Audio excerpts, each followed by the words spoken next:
Магадгүй Монгол улс тэртээ 13 дугаар зуун дэлхийг удирдах байсан тэр Монгол оюун ухаан өнөөдөр хаана байна вэ гэдэг асуудлыг бий дэвшүүлж энэхүү нэвтрүүлэгт оролцож байна. Ардчилсан нийгэм 1990 оноос хойш 24 жил дэлхийн ертөнцийн өнцөг булан бүрээс оюун ухааныг импортлсаар байна. Тийм ээ. Түүний тод жишээ бол интернет байна. Интернетээр бид дуртай мэдээлэл сонсож, үзэж, харж, уншиж, ойлгож авах бүх орон зай бий болжээ. Энэ олон мэдээлэл донд Монгол оюун ухаан хаана оршиж байгааг, хаана бий болж байгааг би өнөөдөр та бүхэнд тайлбарлая.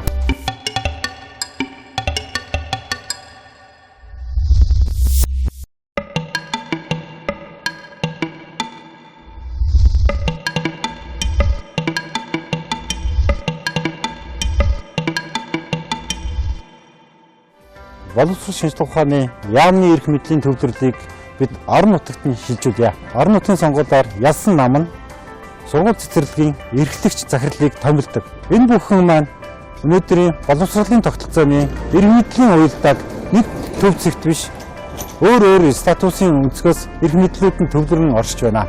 Өнөөдөр багш шударгаар сурагчдад чин сэтгэлээсээ заагаад тэр сурагчдын амжилтыг гаргадаг боловч өөртөө шударгаар нэмэлт цалин, нэмэлт урамшуул тэр багшид олгохдохгүй. Тэр багшийн алдар гавьяаг шударгаар яамны сайд үнэлж мэдэхгүй. Энэ үүднээс ч гэсэн миний хувьд боловсролын эрх мэдлийг орон нутагт нь шилжүүлснээр энэ асар том хөрөнгө мөнгөний төлөөх тэмцэл маань аяандаа арилж тухайн орон нутагт хөгжлийг, оюуны ямар чиглэлээр хөгжүүлэхэд өрсөлдөөний зарчим бий болж орон нутагт эрх мэдлийг бий болгосон орон нутгийн удирдлагууд маань төлөөлөгчд маань сургууль цэцэрлэгийн хүүхэд багчууд маань яг юуг мэдж, юуг сурж, юуг дутагдж байгааг мэдэрч тухайн асуудлыг шийдвэрлэхэд ихээхэн хувь нэмэр санаач тогтоо оролцох нөхцөл бий болно гэж би хувьдаа үзэж байна.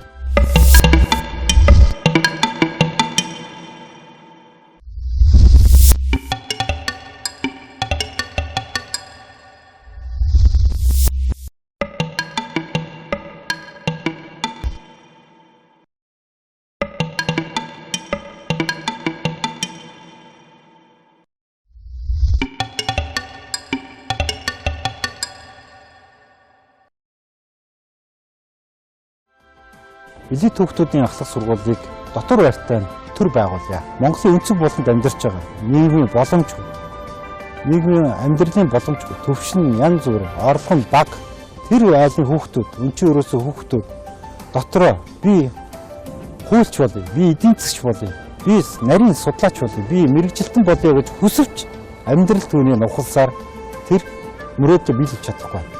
Тэгвэл энэ авьяастай, энэ боловсон хүчин ирээдүйн хүсэл мөрөөдөлтөйгээ хүүхдүүдийг төр элит хүүхдүүдийн ахлах сургуулийг байгуулснаар шийдвэрлэх боломжтой юм аа. Ингэснээр хүүхдүүд мөрөөдлөө биелүүлж дэлхийн өнцөг буланд дээд сургуульд авьяас чадвараа хөгжүүлж эргээд Монгол улсынхаа хөгжилд хувь нэмрээ оруулна гэдэгт би итгэдэг.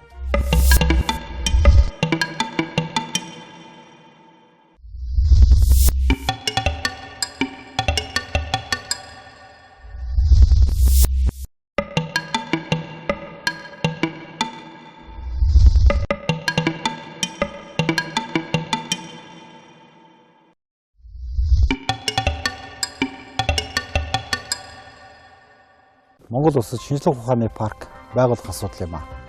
Яагаад заавал шинжлэх ухааны паркийг байгуулах ёстой юм бэ гэж та асууж магадгүй. Өнөөдрийн хамгийн том алдаатай жишээ бол оюутлахын асуудал. Оюутлахад монголчууд хөрөнгө оруулалт хийснээр монголчууд өртөө л үлдэж байна. Монголчууд газар нутгаа алдаж байна. Монголчууд баялгаа алдаж байна. Харийнхан. Тэгвэл Монгол улс дан ганц газар доорх эд баялгаараа хөгжинө гэвэл андуурл юмаа гэдгийг гадныхан маш том нотолж өглөө. Өнөөдөр тэгвэл дэлхийн оюун ухааны бүтээлийг, дэлхийн оюун ухаан ямар өндөрт хөгжиж байгааг бид бүгд мэдж байгаа. iPhone гэдэг гар утсаар бид дэлхийн ертөнцийг харж байна. Үүнтэй адилхан дэлхийн оюун ухааныг Монголын оюун ухаантай нэгтгэж, тэндээс монгол хүний оюун ухаанаар шингэсэн бүтээгдэхүүнийг дэлхийд бид нэр хүлээн зөвшөөрүүлсний үндсэн дээр Монгол хөрөнгө оруулалт болж орж ирэх юм аа. Ангаах ухааны салбарын шинжлэх ухааны паркыг байгууллаа гэж бодъё. 7 тэрбум хүн дэлхий дээр амьдарч байна. Тэгвэл өнөөдөр сүүлийн үед хурдтай өвчин бол сахарын өвчин. Сахарын өвчнийг хүн өдөрт 1-3 удаа тэр сахарын өвчнийг намжаахын тулд эм хэрэглэдэг.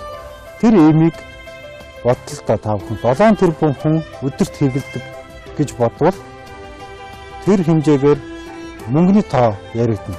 Хичнээн тэрбум долларын асуудал яригдана. Энэ долларыг бид нар өвөлдвөрлээд дэлхийн зах зээл дээр нийлүүлээд эргээгээд Монголд хөгжих хөрөнгө оруулалт болж ирэх юм аа.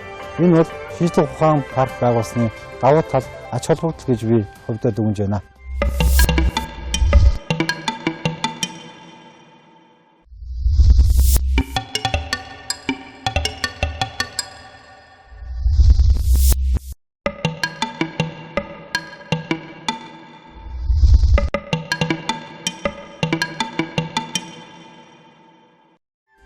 Би Дархан нутгийн хүү. Монголын анхны шинжлэх ухааны парк Дархан нутагт минь байгуулагдаасаа гэж би хүсэж мөрөөддөг. Энэ үднээс ч гэсэн би шинжлэх ухааны паркийг Дархан нутагтаа байгуулах хүсэл мөрөөдлөө энэ асуудлыг аймгийн иргэдийн хурлын тэргүүлэгчид тавьсан юм аа.